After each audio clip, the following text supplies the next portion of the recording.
Hello viewers, আসসালামু আলাইকুম। আপনারা কেমন আছেন? আশা করি ভালোই আছেন। 1 মিনিট ট্রিক্স চ্যানেলে আপনাকে স্বাগতম।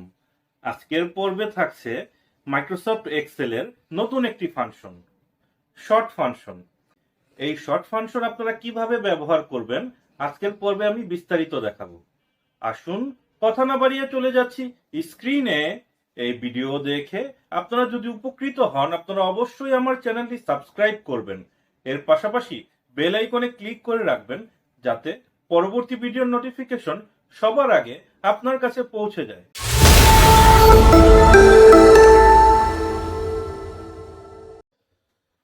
আজকে আমরা দেখব শর্ট ফাংশন। শুরুতে একটি বেসিক এক্সাম্পল আমরা দেখব। এখানে নেম দেয়া আছে, তো এটা শর্ট করতে হলে আমরা সাধারণত শর্ট অ্যান্ড ফিল্টার ব্যবহার করি, কিন্তু এক্সেলে একটি শর্ট ফাংশন দেয়া আছে। ইকুয়াল সাইন প্রেস করে SORT শর্ট লিখে ট্যাব বাটন দিয়ে ফাংশনটি অ্যাক্টিভেট করব। এটার ম্যান্ডেটরি ফিল্ড হচ্ছে অ্যারে। অ্যারে হচ্ছে আপনার সম্পূর্ণ ডাটাবেস।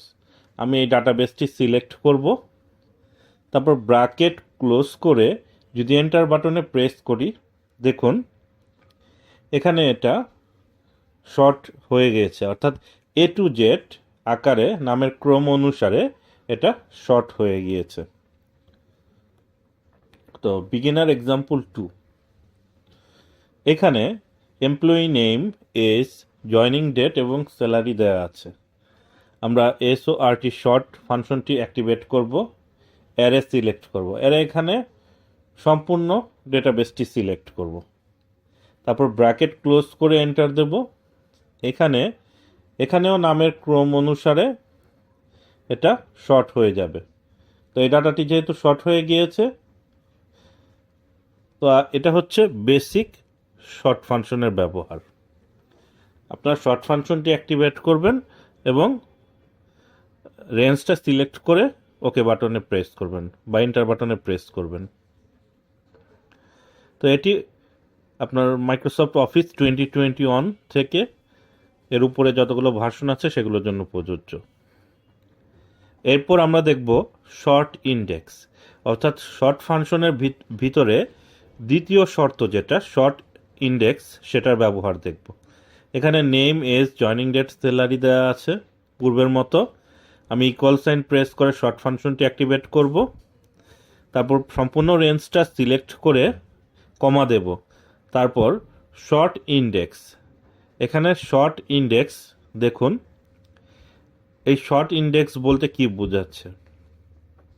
এরপর আরও দুটো অপশন আছে। আমি শর্ট ইন্ডেক্স 2 দিলাম।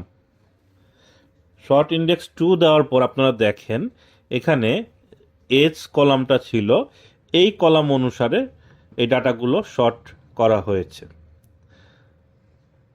এখানে এইচ, তারপর আমি যদি এখানে 3 দিয়ে এন্টার বাটন প্রেস করি, শর্ট ইন্ডেক্সে জয়নিং ডেট অনুসারে এটা শর্টিং হয়ে যাবে।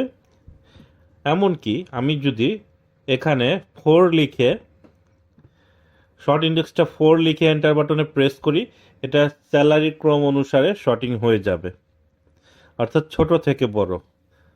অ্যাসেন্ডিং অর্ডার, আপনি চাইলে ডিসেন্ডিংও করতে পারেন, এটা আমি আরেকটি এক্সাম্পলে দেখাবো। তারপর শর্ট অর্ডার, দেখুন এখানে পুনরায় আমি শর্ট ফাংশনটি অ্যাক্টিভেট করব, তারপর অ্যারে হিসাবে আমার এখানে যে ডেটাবেসটা আছে সম্পূর্ণ ডেটাবেসটা সিলেক্ট করব, তারপর কমা দেব। এখানে দ্বিতীয় সিনট্যাক্স হচ্ছে শর্ট ইন্ডেক্স, আমি এখানে 4 দিলাম, তারপর কমা। এখানে দুটো অর্ডার আছে, অ্যাসেন্ডিং এবং descending. Ascending order by default ascending অর্ডারই থাকবে, অথবা আপনি অন সিলেক্ট করতে পারেন। আমি অন দিয়ে দিলাম, ব্র্যাকেট ক্লোজ করব, এন্টার দেব। এখানে ছোট থেকে বড় অ্যাসেন্ডিং অর্ডারে 4 নম্বর রোটা অর্থাৎ স্যালারি ক্রম অনুসারে চলে এসেছে, ডাটাগুলো শর্ট হয়েছে। আমরা চাইলে এটা ডিসেন্ডিং অর্ডারে করতে পারি। এখানে লাস্টের সিনটেক্সটাতে আমরা টু দিয়ে দেব, মানে আচ্ছা টু না, -1 দিয়ে দেব।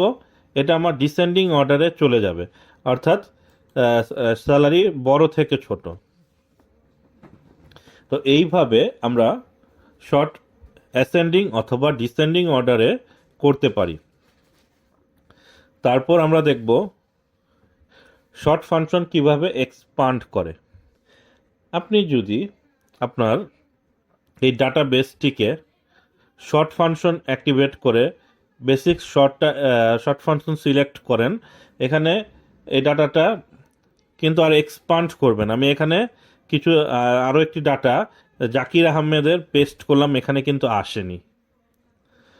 তো আমি এটা মুছে দিয়ে সম্পূর্ণ ডাটাবেসটিকে পূর্বে আমি টেবিলে কনভার্ট করব। টেবিলে কনভার্ট করলে এখানে যে ডাটাবেসটি আসবে সেটা নো ফিলে দিয়ে দিলাম, তাহলে এটা পূর্বের মতো ডাটা থাকবে। এখন আমি ইকুয়াল সাইন প্রেস করে শর্ট ফাংশনটি অ্যাক্টিভেট করব।